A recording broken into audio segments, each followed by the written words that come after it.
November 14th మనందరం చూడబోతున్నాం. And ఇప్పుడు మన ఫేవరెట్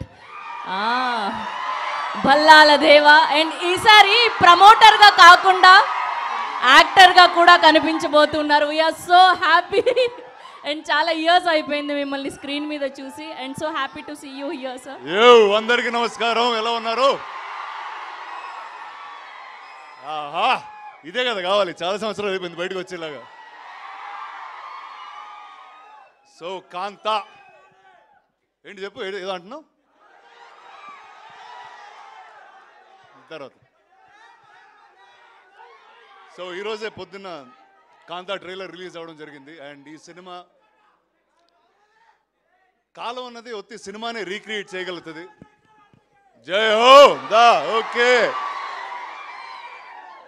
సమీర్ బాగా రౌడీగాడయ్యా మీరు అసలు.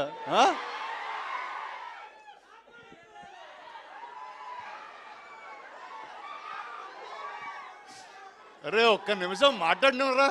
ఓకే అంతే అంటారా? సరే ఒక 2 minutes.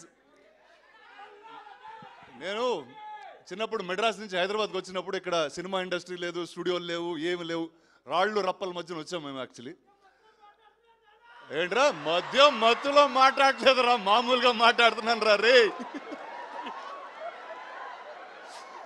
ఏదో చిన్ననాటి జ్ఞాపకాలు ఏదో చెప్పుకుంటున్నాను. చెప్పుకొని ఎవరా నన్ను?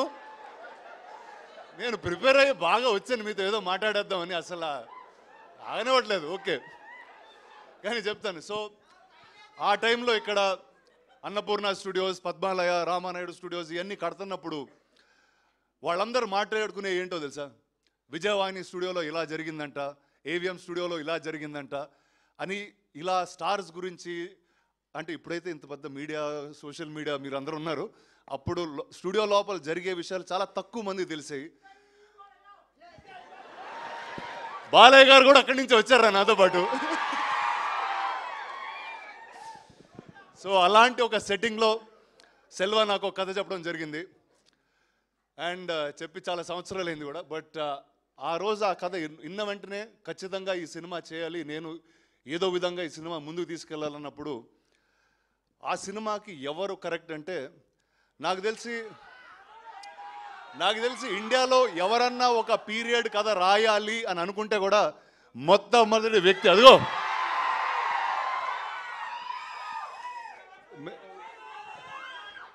కాదు. నాకు మేము టైటిల్ పెట్టక ముందు వేరే వాళ్ళ కథ అది చెప్తున్నప్పుడు, సార్ రెట్రో కింగ్ సార్ అతను కరెక్ట్గా ఉంటారన్నారు.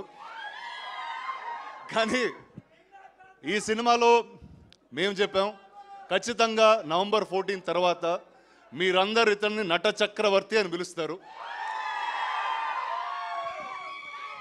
అండ్ సెల్వా గురించి ఏం చెప్పాలంటే, ఆయన ఎంత ఆథెంటిక్ మనిషి అంటే, ఒక డైరెక్టర్ పాత్రకి ఎతికెతికి ఒక డైరెక్టర్ గారినే పట్టుకొచ్చారు, అది సముద్రగణి గారు. ఆయనతో ఆబ్వియస్లీ ఇంతకుముందు ఆయన కొడుకుగా చేశాను. అండ్ ఇప్పుడు చాలా వేరేగా ఉంటుంది మా రిలేషన్షిప్ ఈ సినిమాలో.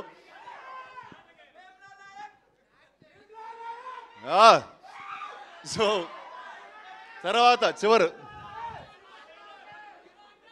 ఈ సినిమాలో ఒక కొత్త నటి కావాలి అన్నప్పుడు ఇందాక మేడం చెప్తున్నారు 100. నేను బాగున్నాను రా సలా. సో సెల్వా ఆల్మోస్ట్ ఒక 100 పైగా ఆడిషన్లు, వీడియోలు, వేరే అమ్మాయిల ఫోటోలు పంపించేవాడు. అరే ఊరుకోరా, ఇప్పుడే పెళ్ళైందిరా, అలా ఫోన్లో అమ్మాయిల ఫోటోలు వేసుకుని తిరగకూడదు నేను అన్నా. బట్ అది మొత్తం అయిన తర్వాత ఇలాంటి సముద్రకణి గారు, దుల్కర్ లాంటి నటుల మధ్య నిలబడడానికి అసలు మామూలుగానే జంకుతాం.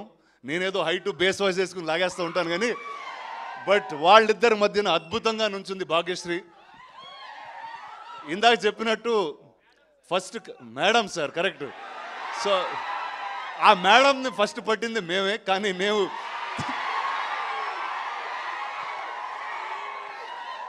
మేము సినిమా తీసే డిలేలో ఆవిడ తెలుగులో సినిమాలు చేసి ఇంత పాపులర్ స్టార్ అయిపోయారు.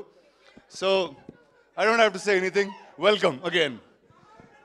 అండ్ ఈ సినిమాకి మ్యూజిక్ మొట్టమొదటిసారి నేను సినిమా చేస్తున్నాను అనగానే ఆదిత్య మ్యూజిక్ వచ్చి తీసుకున్నారు ఈ music. Sir thank you sir మీ సపోర్ట్కి అట్ ఎనీ పాయింట్. నువ్వే పాట పాడుతున్నావురా సరే ఓకే, నవంబర్ 14th మిమ్మల్ని థియేటర్లో కలుస్తాం. And thank you, all the best.